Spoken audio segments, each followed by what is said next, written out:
briefly, Madam, briefly. 2 minutes, yes. Just go straight. Yeah, I'm going straight to the issue. Those issues that I'm saying there is emerging constitutional crisis, I was paid a lot of money by Kenyan states to be No, please keep the proceed. Point one. Proceed. Is I was not talking to Aaron. Point one, Chair, is this. There is a legal order that was made in March 2012 to create the current constituencies and wards. That legal order is expiring or lapsing in March 2024. What that means is this, that no other elections can be able to take place in Kenya until you have a new legal order.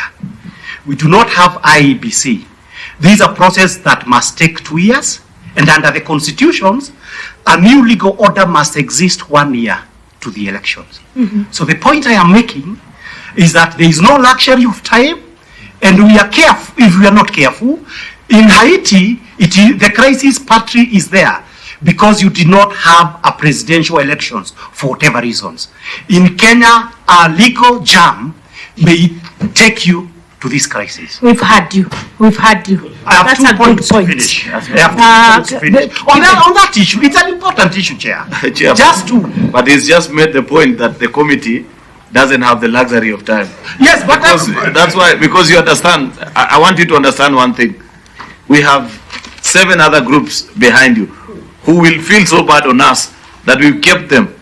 Senator and they don't get a chance to ask. A lot. I am sure that very few constitutional lawyers have spoken before you. Let me just make 2 points. Just 2 points. This committee treats all Kenyans. Can I give you 30 seconds, Kibe? 30 seconds. The second issue. Yes, 30 seconds, kindly. Under the High Court judgment, it is required, and this goes to Parliament, it is required that a law be made for purposes of how we delimit locations and sublocations. Parliament has not done this, which is necessary to facilitate constituency boundaries. Final point, therefore, is this, that when we talk about the totality, Chair Lady, of all these problems that we are talking about the economy, so many countries we keep talking about state failure. From a constitutional point of view, state failures can be triggered by economic factors, and it can be triggered by political factors. These factors, the circumstances that will conspire to create them are already in existence in Kenya.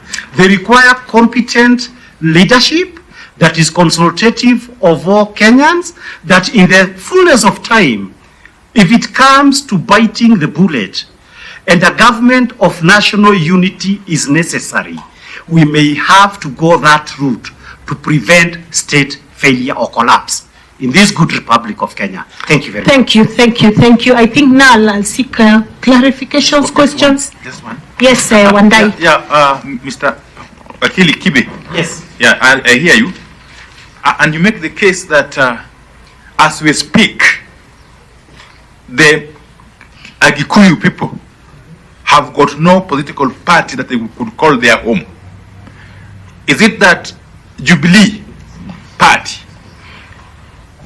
is the party that was recognized as the home of the Agikuyu? That is one.